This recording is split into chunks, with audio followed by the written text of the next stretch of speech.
As a second year teacher, I'm still kind of experimenting and figuring out what kind of math program I want to have in my classroom. And so in the past, I've done a lot of kind of the stations and a lot of the game approach, which has been great.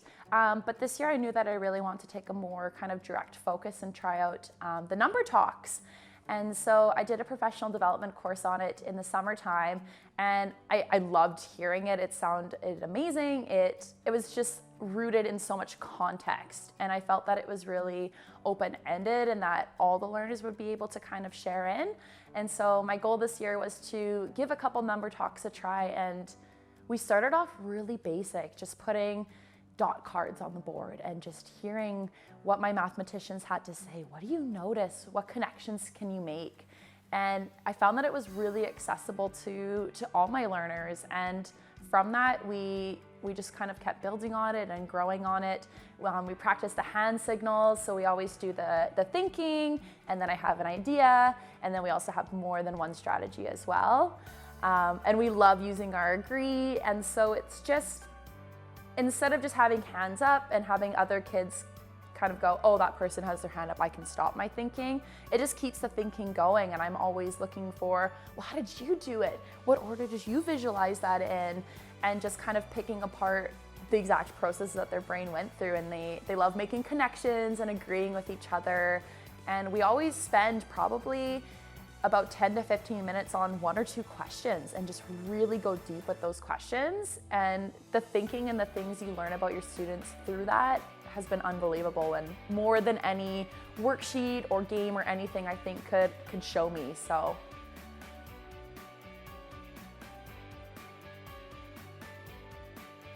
Number Talks enhance the rest of my numeracy program by kind of just getting them into that math mindset. It's a really nice way to kind of segue into either the math investigation we're going to do that day or the game we're going to play. And the number talks aren't always even connected to what we're going to be doing. It's a really just open-ended task, again, rooted in a lot of context. And I found that too, the result from doing this is kids will pick up on math in the world around them as well. So even it was simple things such as on our ceiling tiles, looking at all the little screws and noticing them in equal groups, or our coat hooks, and it just kind of brings the math to life. And then, yeah, like I said, some days it's directly connected to what we're going to be doing as our activity, and some days it's just a good way to practice maybe skills that we've already learned and bringing them to the forefront again, and even just cross-connecting things too. Remember when we did that back in September? Look how that's coming into play now with multiplication here in February. So, and it's just a really good warm-up to get them into the mathematical thinking.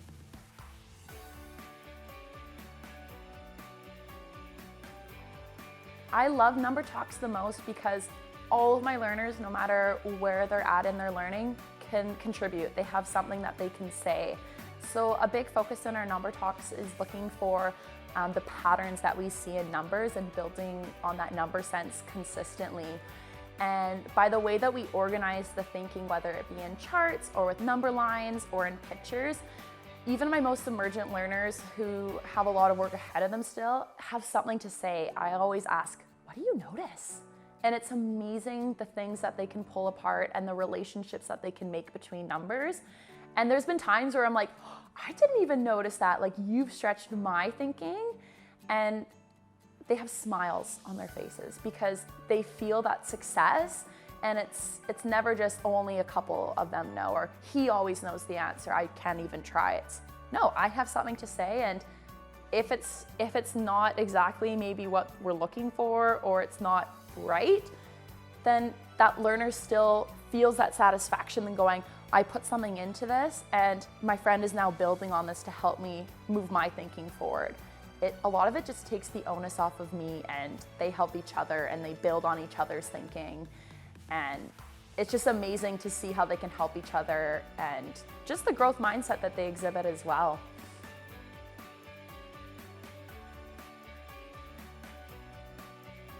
Our classroom culture has gone through big changes since September. As I'm sure many teachers feel, September you spend a lot of time just building that community, letting the kids get to know each other and creating that culture that it's okay to make mistakes. And so Number Talks I found just kind of naturally fits into that community piece.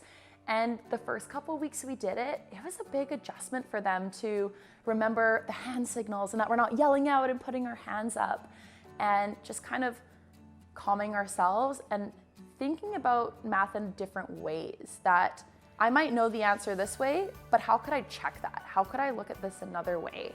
And so just with daily practice, even if we spend, some days it's 5 minutes during a morning meeting having a mini number talks, some days it's a full 15 to 20 minutes getting warmed up. And so now we're at the point about halfway through the year where they know the expectations, they know the hand signals, they know how they can build on each other's thinking, and they celebrate each other's thinking as well. Oftentimes there's applause, sometimes there's great job, and they'll compliment each other or say, hey, I did that too. And it's just amazing. Again, it takes the onus off of me, and watching them as young mathematicians work through it themselves and bridge their ideas. That collaboration piece has just been magical, but it's taken a long time to get there. And it's worth it because I see it across all my other subject areas as well, whether it be during Daily 5 or even just logging into laptops. That community that we've created through the number talks and that acceptance that mistakes are okay and they're actually welcome, it's just been amazing how it just spills over into everything else that we do.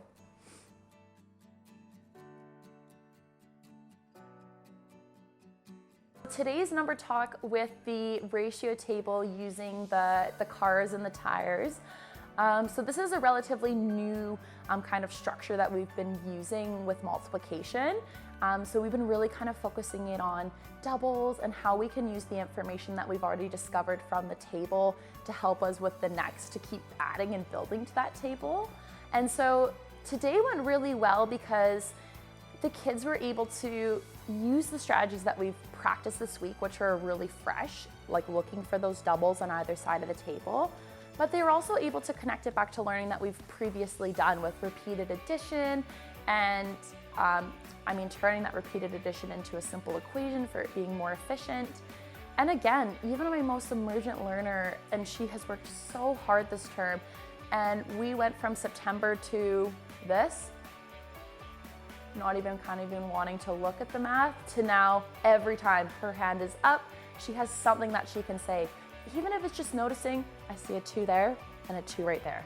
And just noticing even just those little patterns, again, it makes her want to keep going, and she just keeps growing and growing and growing because it's that affirmation that what she already knows and what she's discovering is math, and she is doing math. And even though it might not look exactly like some of my more efficient mathematicians, she's getting there and she's doing it in her own way. And it's been amazing just to see her growth, along with a whole handful of my other students too, who again wouldn't even engage, looking around, don't call on me, don't say my name, are now the ones going, pick me, I have strategies, let me say what I need to say.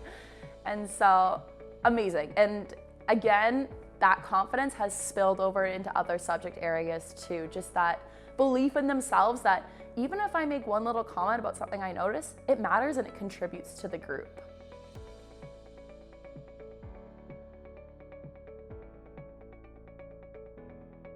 So I found number talks have been so valuable in helping me decide where to go to next, and that I'm taking what they're able to communicate with me during a number talk to help guide what I might not do tomorrow or 2 weeks from now.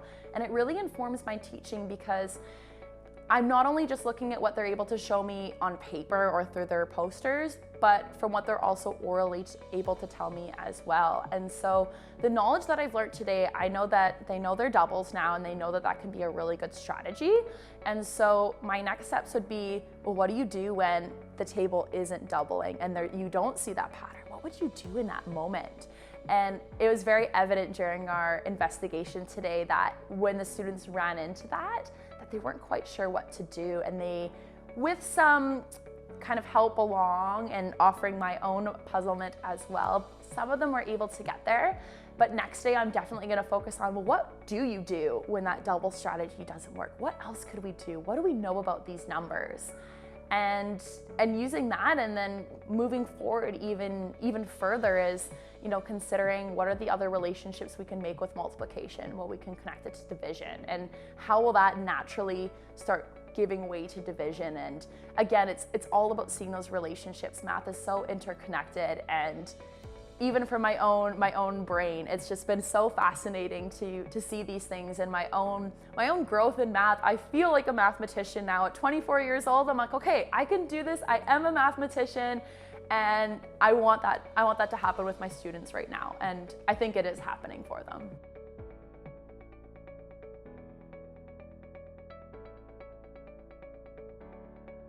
During a number talk, there will often be times where a student will share an answer that isn't correct. And so in that moment, I never say no, I never say that's not right. I always ask more questions, and I offer my own puzzlement. So what makes you say that? How did you get there? Tell me more. And then just by letting the mathematician, oftentimes when they try to articulate what they did, they'll catch themselves where they maybe made that error. And in voicing that and working through that, they'll go, oh wait, and they'll change their thinking. And in cases where that doesn't happen, there'll often be their friend next to them going, I want to add on, let me add on. And so we often will offer, would you like think time, or would you like a friend to help you? And so keeping the mathematician empowered, whether they need more think time or whether they want someone to help them, just offering that choice, because it can be embarrassing, everyone looking at you, and you might not have the right answer. And so just giving them that option to relieve themselves and having a peer help them out. And it's amazing. And I always go back to the mathematician and ask them after, do you agree with what they said? Like, does that make sense? And again, it's just always putting the onus back on the mathematician. And I'm not the keeper of the knowledge. You tell me how you got there. Let's work through this together. Let's look at this different ways. And it's just appreciating the fact that they even had something to say, and that they put themselves out there to make that mistake and to be vulnerable. And I applaud it and we celebrate it.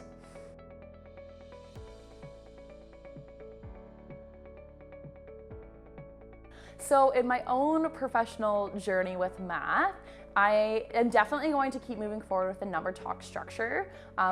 For all the reasons I've listed already, just the way it engages my learners, and it can be used anytime, 5 minutes there or a full 20 minutes here. I just love its flexibility, and again, it keeps the math connected. It's not a segmented, we're doing adding, subtracting, multiplication, division, and then it keeps those relationships open.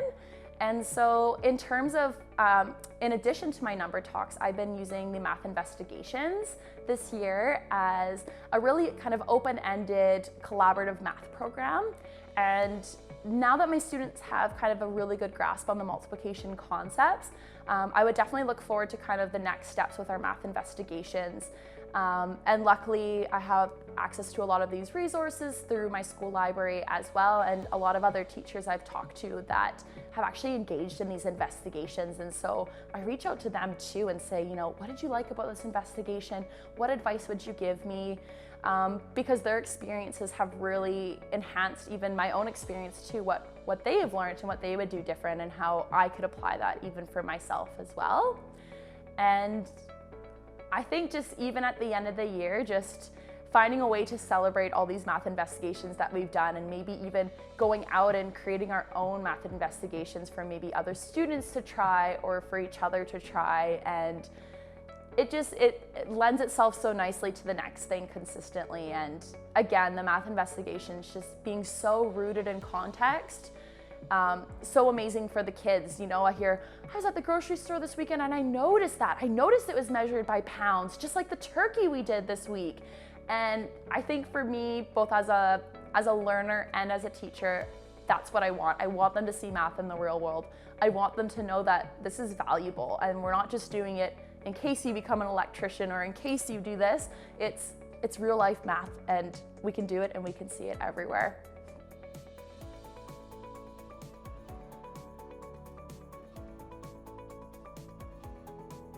If you're interested in starting number talks, I couldn't recommend it enough.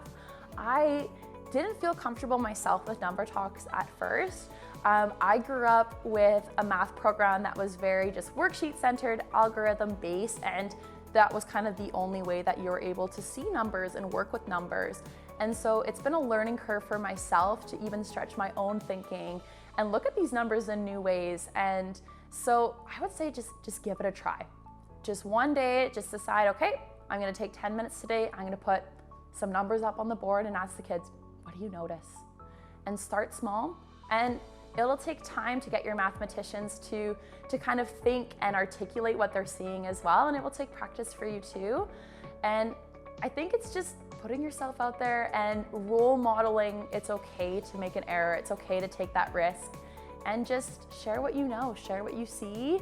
And same thing as a teacher, just put it back on them all the time. Ask them those questions and be vulnerable. There's been many times where I've had to write CMT because I put the wrong answer up, or I was leading the kids in the wrong direction and they were going, And so it's just showing them that that's okay. It doesn't matter how old you are, we're always learning new things.